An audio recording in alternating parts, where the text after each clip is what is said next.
What's up, everybody? We're back here at NBA Annual here in Austin, Texas, and I've got two very special guests hanging out with me. Everybody knows her, the lovely Christine Beckwith.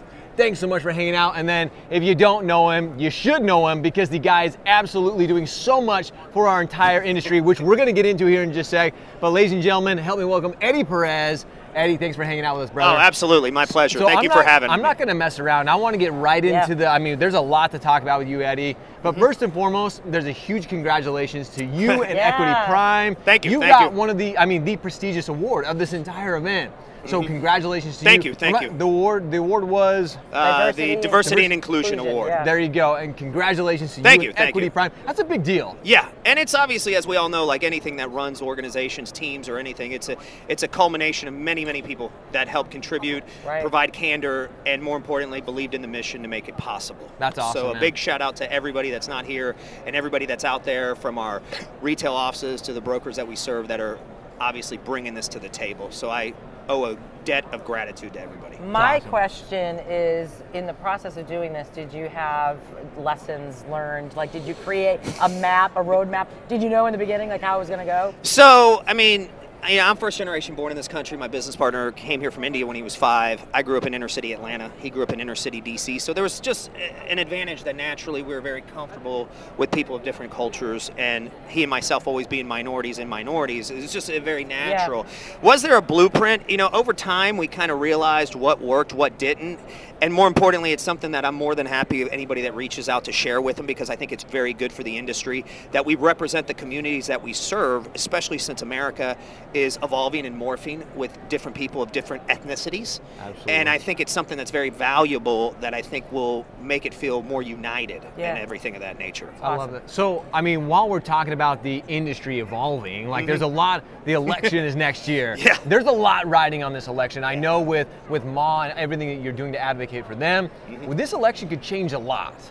It could. It could. Obviously, there's been some mandates by the administration that have been put in that we need to pay close attention to. Very close. A big one is that they want to curtail or eliminate the cash-out refi. Why would they do that? Like, what's the benefit of that? What's the win? They have a belief that the government does not need to be involved in the private sector. However, even though it's very important for the private sector that the United States stamp of approval is on every mortgage so that the securities trade and are valued better around the world. So I understand wanting to be private, being a business guy myself, but at the same token, you have to have the government that builds the environment that makes it conducive to do the business, and I think that is a very big strategic disadvantage. They may be thinking that the consumers may get themselves in trouble, but that's kind of human nature. Yeah. It's kind of your divine right if you want to be a fool. Yeah, we're coming into an election, and so there's a lot of talk about guideline and constriction, and so this is kind of like right in line with that. You know, usually if you're in a second administration, you know, legacy work begins and it goes the other way, but that's not where we're at right now. No.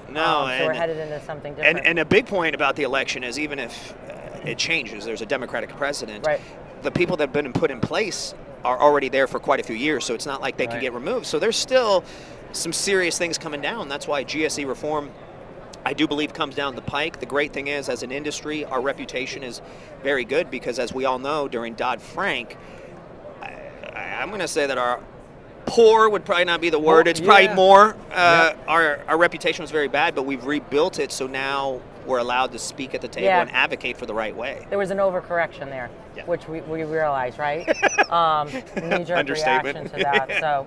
So where do you go looking down, you know, the next year, if companies are trying to get more diverse and get that inclusion? There's always discussion around that approach, and you said you kind of have a blueprint. What's the top tip?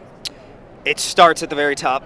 If the leaders of the organization, and even some of the social leaders, as you can say, people who have influence, it could be an underwriter, it could be a processor, it could be an originator, it could be anybody of that nature, you've got to make sure that they believe in it, understand it, and more importantly, the mission has to be that it's not a business move. Like, it's what you're doing the right thing. As they say, managers do things right, leaders do the right thing. And it's more about the right thing and doing and including people, because myself, being Latino, I understand where it's important to see other Latinos. I understand growing up in Atlanta, where the largest ethnicity where I grew up was African American, that they want to see people that are propelled in their role, and that's completely understandable. Yeah. So it's allowing people into the party and including their feedback and wanting. So it really starts at the top, because it's not going to start at the bottom. Right. Absolutely. Yeah. So I want to jump back into the Mortgage Action Alliance. So Sure. you're a huge part of that. Yeah. We talked about some of the things that are coming up, some of the GSE reforms. I mean,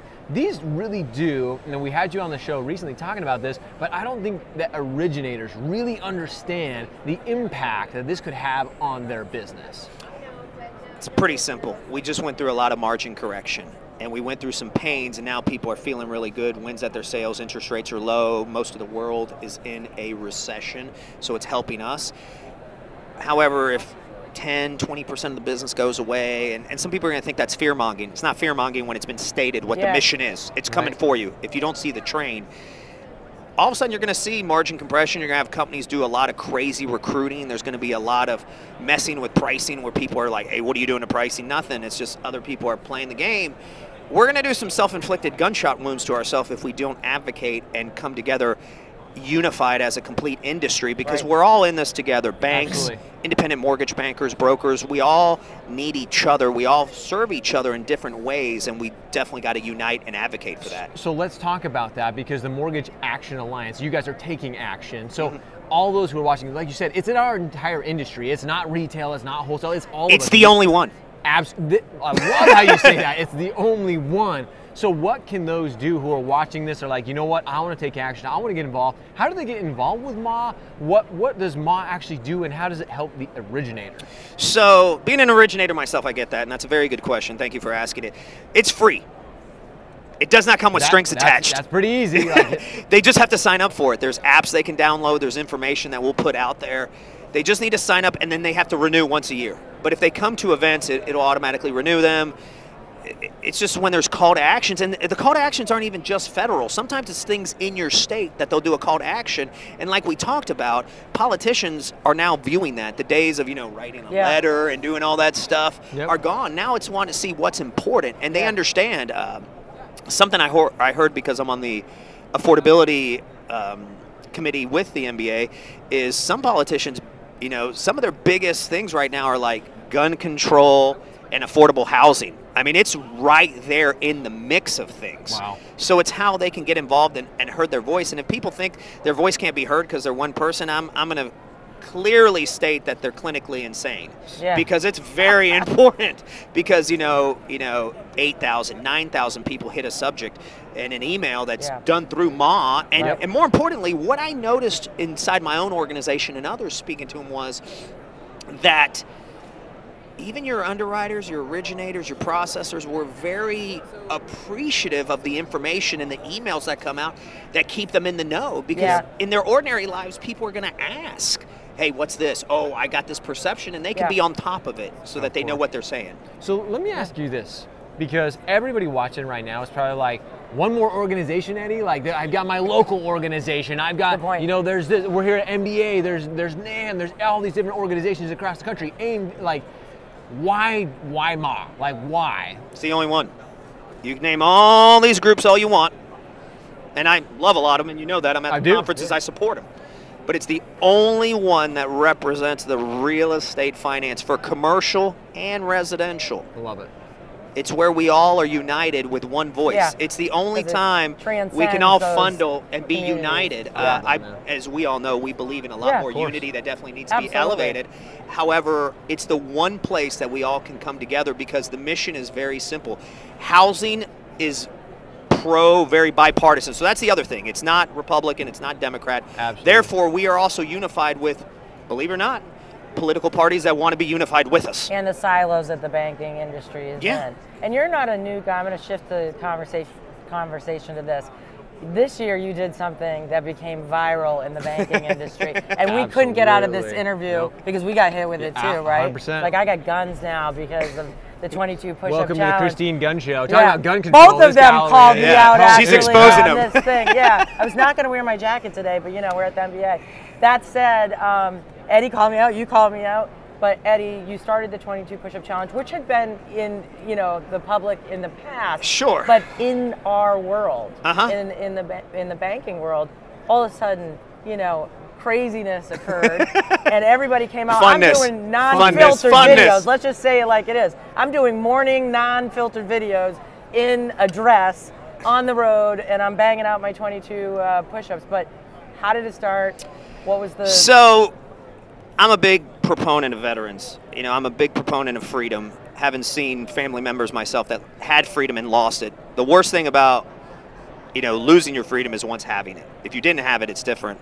So it's always been something, personally myself, I was taught, and I'm very fortunate that I was taught that way, and I've come to appreciate what they've done. But when I heard about the mental health, and having had mental health issues myself with debilitating anxiety that I've addressed, it just hit at home with me. And I've had a lot of mental health issues as a family with an aunt that was schizophrenic, bipolar. I think every family has. Of course. You know, depression. And I'm like, wait a second, these are, to me, some of the most important, if not most important, Americans that keep us free. How are we letting them down? So it appealed to me because, coincidentally, over a year earlier, I was introduced to Leashes of Valor, and I loved how they were getting dogs and training to help with people that had PTSD and also traumatic brain injuries as well. And I thought it was very good what they were doing, paying it forward, giving back. So coincidentally, I had done the 22 before. I'd heard from my friend Oliver Adams, who's a veteran himself, Special Forces, and in the real estate business. And it was no joke. I'd done it before, and it had gotten some, but I was like, all right, what can we do to have some fun? It was August 22nd. Yeah. We were on the 22nd floor, our home office is, and I said, oh, man, let's throw a challenge. Let's make it fun. Let's do something I would appreciate and everybody else. So it was really Kevin Peranio, KP with PRMG, that really took it to the next level, because when I challenged him for fun, because in my previous segment he had done some 22 push-ups in the airport to represent that 22 veterans, unfortunately, were dying by suicide every day. And when he did it on a boat, and then it just went from there, and what, you know, the analytics have come back that it's hit over 1 million something views when everybody, it was crazy. Still going. I have received a phone call from the highest ranking general in the state of New Jersey, General Patrick Kennedy. He said, my Thunderbirds want to step up. We see what you're doing in the banking industry, and we want to step up. And the entire, from everywhere, the troops, they began to do videos. And they were like, thank you, Eddy Perez, thank you for, you know, what has happened, for standing up for us.